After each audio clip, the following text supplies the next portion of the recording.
two British tourists are attacked by a stranger in the Australian outback.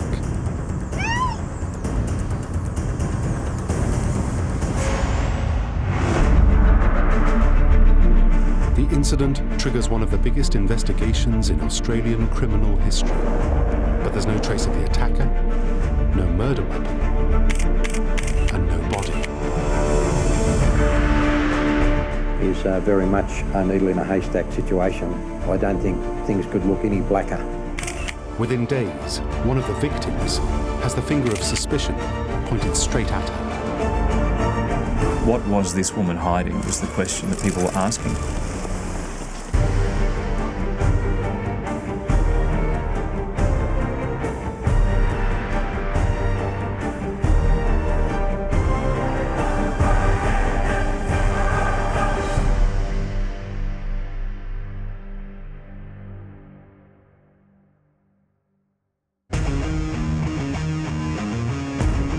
Sydney, Australia, January 2001. Home to iconic architecture and a vibrant social scene, the city has recently hosted the Olympic Games. Two British backpackers, 28-year-old Peter Falconio and 27-year-old Joanne Leese, have been together for 5 years. They're enjoying the last leg of a round-the-world trip and make Sydney their temporary home.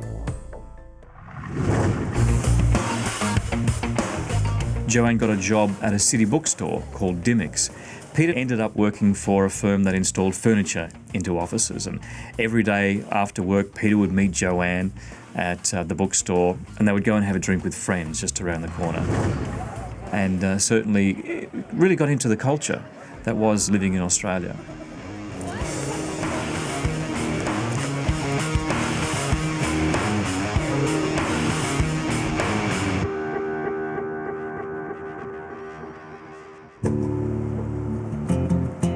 After 6 months in the bustling city, the couple head off for a change of scenery. Their next stop, Australia's beautiful but barren interior, the outback. Travelling in the outback does have its inherent dangers because it is so isolated. If your vehicle breaks down and you are stuck in searing heat, it can be a very serious situation indeed, let alone the fact that there is no contact with anybody else. So if indeed you do come across perhaps some unsavoury characters, you have no opportunity of assistance unless there is other passing traffic. That's very rare in that part of Australia. On the afternoon of the 14th of July 2001, the couple leaves Alice Springs, a frontier town in the heart of the outback. They left Alice Springs, travelled north, stopped at a place called Tea Tree to admire the sunset, and by Joanne's own account they stopped, had a few drags on a joint and then continued on.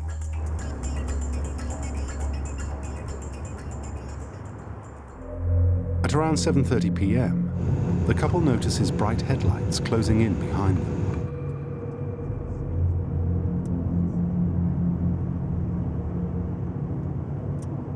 Peter slows to let the vehicle overtake them, but it stays on his tail. Later, Joanne recalls what happened next.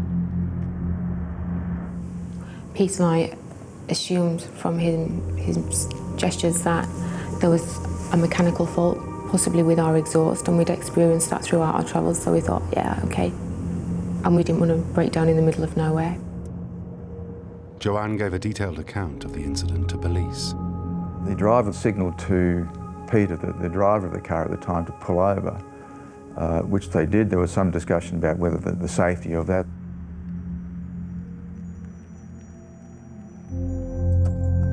Joanne says Peter then steps out of the vehicle and tells her to wait inside.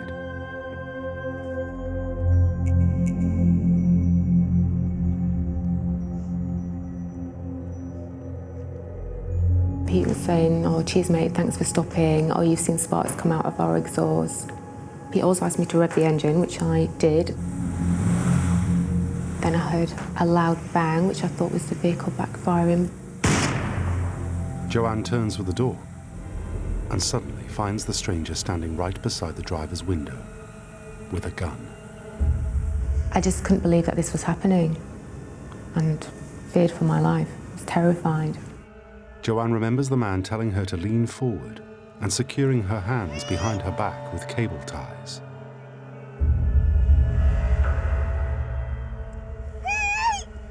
Peter is nowhere to be seen. She's pushed out of the car. There is a struggle as he was trying to tape her legs together. She was hit in the side of the head and more or less dragged and forced back to his full drive where she was pushed in. A strange calmness came over me, almost like an acceptance that this is it, I'm going to die. But then, out of sheer terror, I realised that I wasn't just going to die, he was going to rape me. And I believe that was the turning point, and that's what saved me, because I just all of a sudden from somewhere found some strength. Joanne says she manages to escape from the stranger's car and scrambles into the brush. Her attacker pursues her in the pitch dark. He comes dangerously close.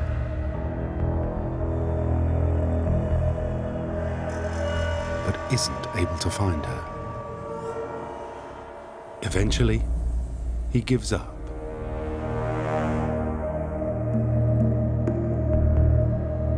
After 5 hours hiding under a bush, Joanne finally emerges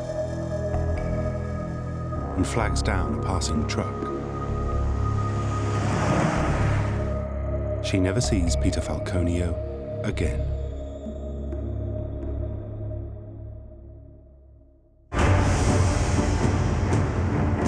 Joanne's account to police sparks one of the biggest manhunts in Australian history.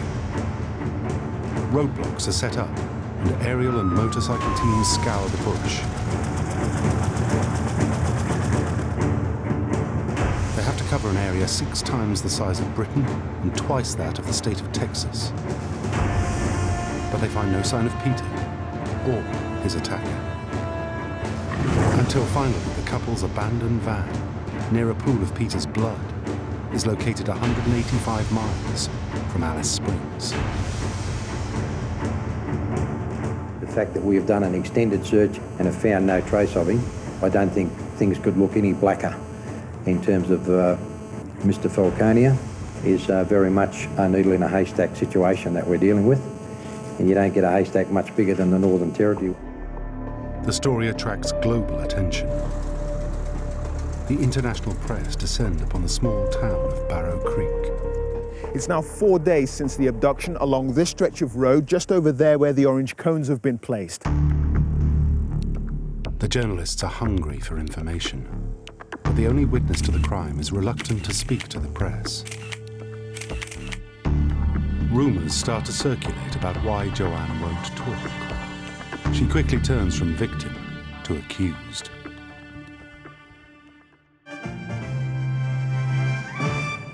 To some, her story seemed almost too incredible to be true. To have someone claim that they were stopped in the middle of the desert and that their boyfriend had gone missing, not sure how or why, and that someone was pushing around in the desert, it was quite unbelievable. It just seemed to be like such a rare occurrence for something like that to happen. Then, 11 days after the attack, Joanne Lees finally breaks her silence. Accompanied by one of Peter's brothers, she agrees to speak to the media. The statement was brief, and she more or less held her composure throughout. I am feeling positive and strong and believe it's only a matter of time now before the man responsible for what has happened to Pete and myself is caught. If I could say one thing to this man who did this, I would ask him to let the police know where Pete is. She's defensive about the media speculation of her story. I've got a problem with all press that distort the truth and doubt my story. Anyone that's spoken to me or has been in contact with me, no one doubts me. It's only media that questioned my story. But her appearance fails to quell suspicions. It suggested that she doesn't look like a woman who's just been through a terrifying ordeal. We don't have this sort of crime happen in Australia so much. There's a great camaraderie in the outback of Australia. Communities know each other, and for that reason, it seemed to be so unusual. Ultimately, Joanne's stoic nature and reluctance to actually open up during those media conferences then, I guess, put fuel to the fire, unfortunately. What was this woman hiding was the question that people were asking.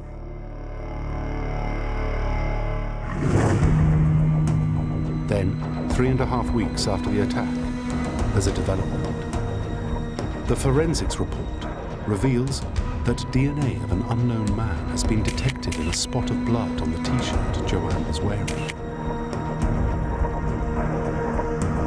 We have found and have established a DNA profile of a male person on the clothing of Joanne Lees.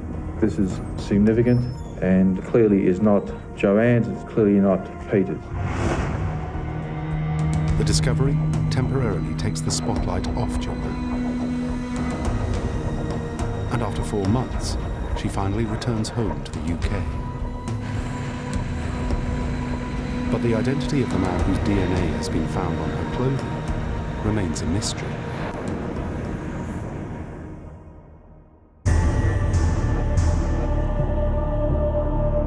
It's another year before the investigation takes a step forward. In August 2002, an itinerant drug runner is picked up by police in South Australia in connection with an alleged abduction and rape. What became of interest to us was the equipment that he had with him, the ties. The fact is that the victims were tied up with the cable ties and such, that he was armed at the time, and a few other things. He was driving the four-wheel drive. When the suspect's DNA is analysed, it's a match to the blood on Joanne's T-shirt.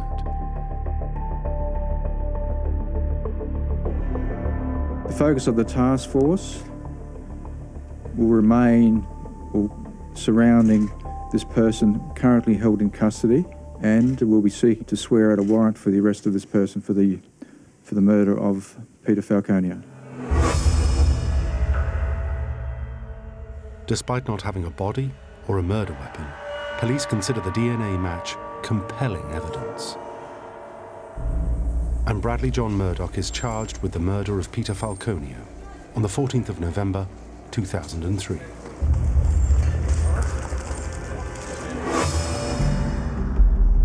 The following year, a committal hearing is held in Darwin, the capital of Australia's Northern Territory.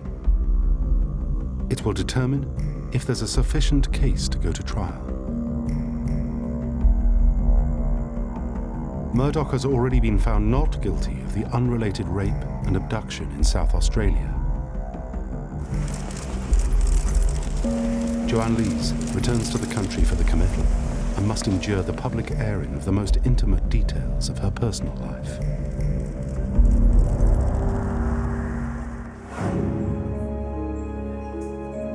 At the hearing, to the fascination of the press, it's revealed that while she lived with Peter Falconio in Sydney, she had a relationship with another man, Nick Riley.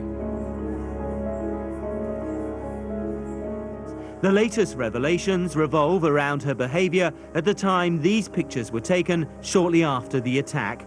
With police searching for her missing boyfriend, Peter Falconio, she was carrying on email correspondence with another man called Nick. It took the media very much by surprise, and it was immediately a topic of monumental interest. The business with Nick Riley was almost the smoking gun, I guess, as far as the UK media were concerned. Yes, she did have an affair with this person, and she did have some other guy on the side. And she had sent emails after Peter Falconio had disappeared to Nick about catching up in Berlin when she got back, which kind of seemed somewhat inappropriate. The personal revelations only fan the flames of suspicion which still hang over Joanne. Police dismiss her affair with Nick as irrelevant, and it's decided the case will go to trial. On October the 17th, 2005, Peter's family arrive from the UK. The eyes of the world are focused on Joanne and how she will conduct herself at the trial of her boyfriend's alleged killer. When she appears, she's a transformed woman.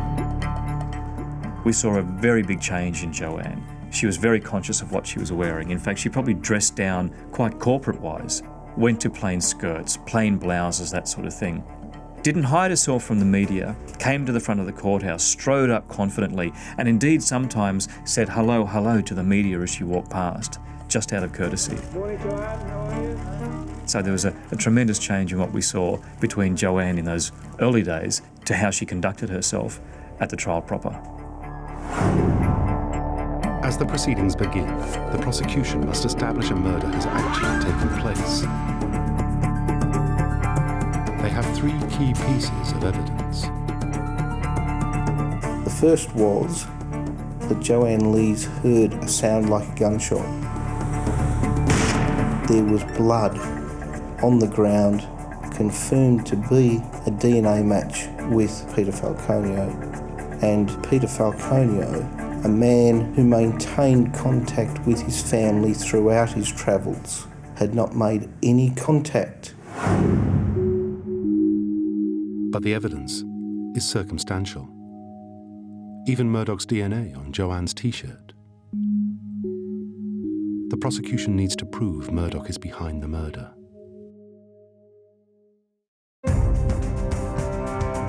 They present further evidence.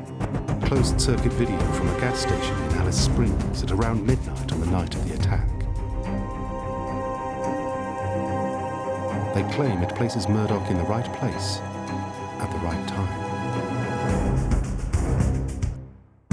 Apart from the DNA, and in particular the spot of DNA on the back of Joanne Lees' t-shirt, the other principal focus of the prosecution case was the CCTV at the truck stop. Joanne Lees came to describe a man, and the photo fit description of him turned out to be a fair likeness of the man who was evident in the service station footage. Mr. Murdoch said it was not him. The prosecution case was that it was. I guess you could describe the closed-circuit television footage as blurry at best, so experts were brought in to make a correlation between the aspects and I guess the proportions of the man in the video as compared to the proportions of Bradley John Murdoch. And it was on the basis of that evidence that we had to accept that the man in the CCTV footage was Bradley John Murdoch. Still, the CCTV footage and DNA on Joanne's t-shirt aren't enough to prove that Murdoch was the attacker. So the prosecution presents more critical DNA evidence. The manacles used to tie Joanne's hands together.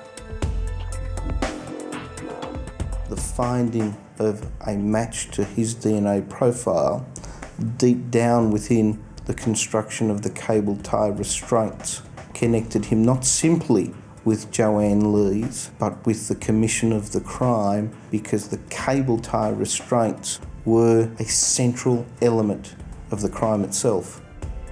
But the manacle DNA evidence is controversial. From what I understand, the minute amount of DNA that was found, it has to be amplified in a laboratory, and it was that process that was called into question. And the prosecution obtained what was called low copy number DNA, which they said was found within the manacles or ties that Joanne Lees was said to be shackled with.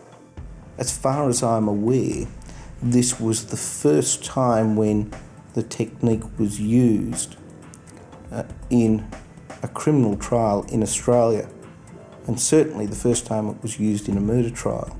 It is a technique that was developed by several leading pioneers in the area of forensic DNA analysis.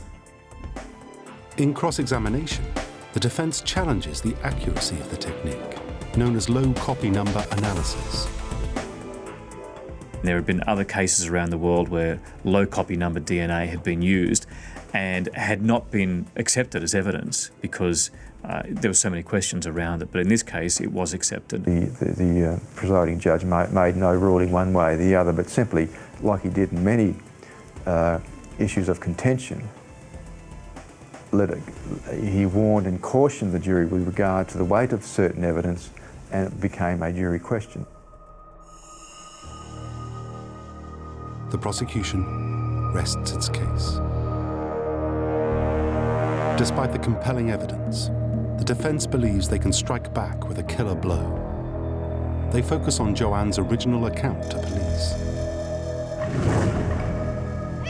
She claimed Murdoch had tied her hands behind her back. But the driver who picked her up on the road after the attack says her hands were tied in front of her body.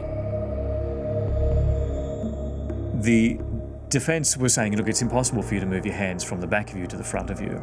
During the cross-examination, the point was raised and Ms. Lees came to say that she could give a demonstration of this capacity.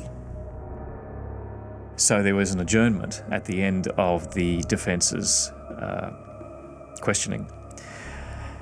She went out to another room. She put on a pair of track pants, tied her hands behind her back with a tie from somebody's suit. Then she was sat in the witness chair again while everyone filed back into the court with her hands tied behind her back. It was like time had stood still for her at these points, so she was under a lot of pressure. She sat down on the ground, moved her hands from behind her to in front of her, and that was the end of it. It's a major turning point in the trial. Finally, people believe Joanne's account of what happened.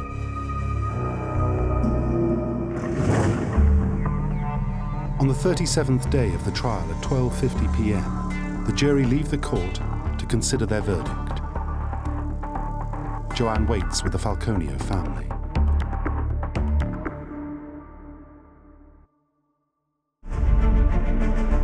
Just 8 hours later, the jury return with a unanimous decision. It's the end of a 5-year journey for Joanne. It was guilty after guilty after guilty after guilty. So I can only imagine the emotion that she felt at the time, a total vindication of all the people that had ever doubted her. Bradley John Murdoch is sentenced to life in prison. It's over, I can get on with my life. He's never going to be able to hurt anyone else again. He consumed my thoughts and my life for 5 years. I'm not letting him take any more of that. All that's left now is for Joanne to face the media, who doubted her for so long. The strongest thing, I think, was the fact that she addressed the media afterwards. The media had come together on the steps of the courthouse, and the Falconio family came forward. Joanne made a statement. I think Peter's brother wanted to speak first, but Joanne interrupted him and said, no, I want to speak first. And she made a statement. Today marks the conclusion of an intense period of distress for myself and the Falconio family. This will enable us to take another step in the grieving process for Pete. We would now request you all allow us some space and privacy to do this.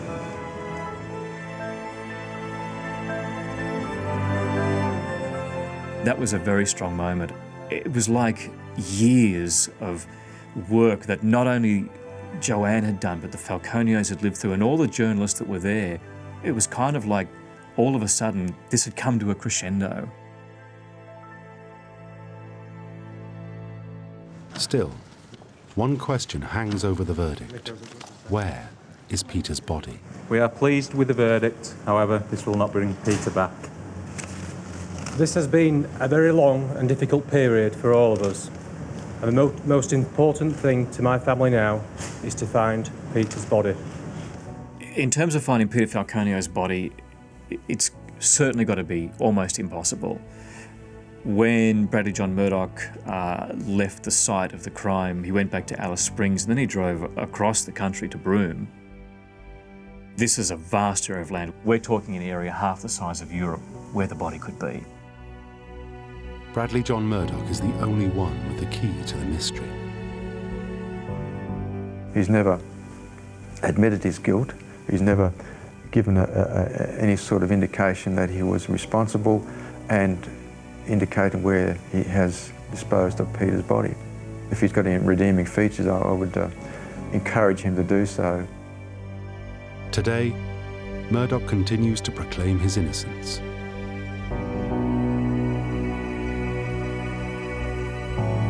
And Peter Falconio's body has never been found.